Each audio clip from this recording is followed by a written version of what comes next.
Friends, आप सभी का आपके अपने YouTube channel legal and social awareness में बहुत बहुत स्वागत है। एक कॉमन टॉपिक है जिस पे अक्सर सवाल पूछा जाता है। हालांकि मैं कोशिश करता हूं कि मेरे व्यूवर्स के द्वारा जो कमेंट्स करके सवाल पूछे जाते हैं मैं उनका जवाब वहीं पर दे दूं, लेकिन कमेंट्स में जो रिप्लाई में जवाब देता हूं वहां पर पूरा का पूरा मुकम्मल जवाब देना पॉसिबल नहीं होता है।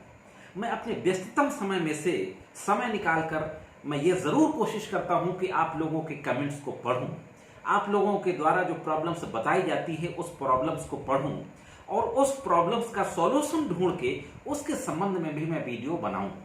तो एक कॉमन सी बात है जो ज्यादातर पूछी जाती है लोगों के द्वारा कि अरेस्ट वारंट से कैसे बचा जाए। तो दोस्तों, आज की वीडियो में इसी के बारे में बात करता हूं और देखते हैं कि अरेस्ट वारंट से बचने के संबंध में किस तरीके के लीगल प्रावधान दिए गए हैं। साथियों, सबसे पहले ये जान लेते हैं कि वारंट कितने तरीके के होते हैं। वारंट दो तरीके के होते हैं, बेलेबल वारंट और non bailable warrant. Bailable warrant में भी धनराशि लिखी होती है, एक सर्टेन अमाउंट लिखा होता है, 5,000, 10,000, 15,000, 20,000, जैसा कोर्ट की मर्जी होती है। बेलेबल वारंट में किसी भी पुलिस ऑफिसर को किसी को भी अरेस्ट करने का पावर नहीं होता।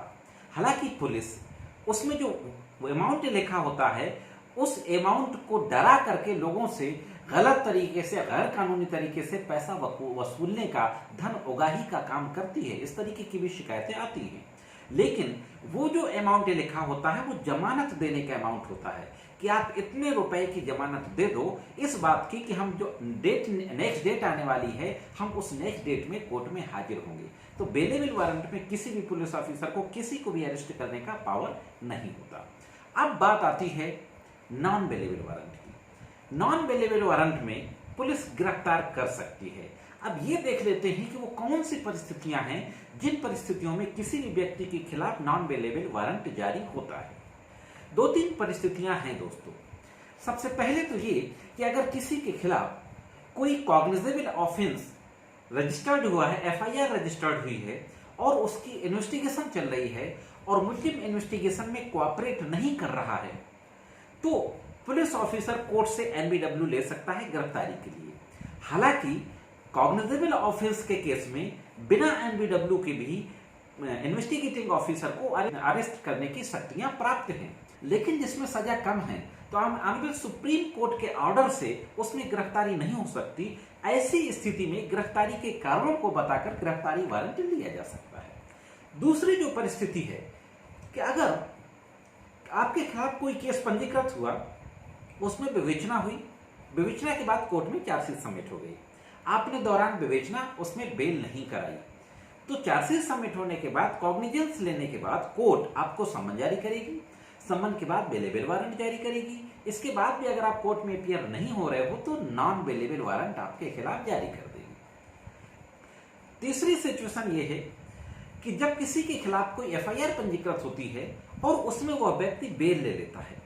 बेल लेने के बाद कोर्ट में चार्जशीट सबमिट हो जाती है, दौरान विवेचना वो बेल ले लेता है। कोर्ट में चार्जशीट सबमिट होने के बाद कोर्ट उसको सम्मन जारी करती है, लेकिन वो हाजिर नहीं होता है। तो सम्मन के बाद फिर बीडब्ल्यू, फिर एनबीडब्ल्यू का प्रोसेस होगा, तो इन स्थितियों में भी एनबीडब्ल्यू हो जाएगा। तो ये तीन तरीके की स्थितियां हैं।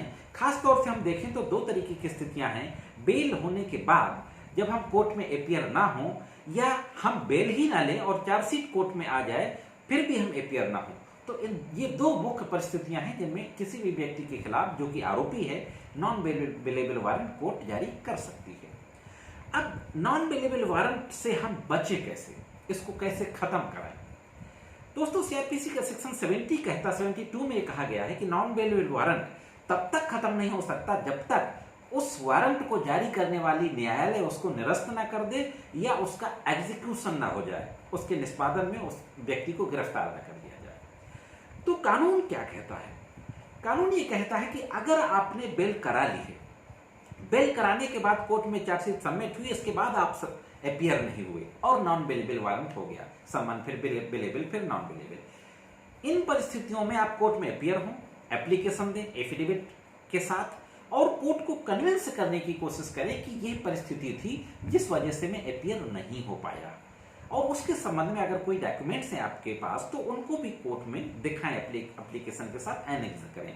कोर्ट अगर आपकी बात से सेटिस्फाइड हो जाती है, कन्विंस हो जाती है, तो कोर्ट आपका एनबीडब्ल्यू निरस्त कर देगी, अन्यथा आपको जेल भी भेज सकती है। दूसरी सिचुएशन ये है कि उस एनबीडब्ल्यू के ऑर्डर के अगेंस्ट आप कोर्ट ऑफ सेशन में सेक्शन 397 सीआरपीसी के तहत आप रिवीजन कर सकते हैं। हाँ दोस्तों, सेशन कोर्ट है, जिला जज के समक्ष उसका रिवीजन किया जा सकता है और रिवीजन में जिला जज उस एनबीडब्ल्यू को निरस्त भी कर सकती है। अगर कोर्ट ऑफ सेशन से आपको कोई रिलीफ नहीं मिलती तो आप हाई कोर्ट भी जा सकते हैं।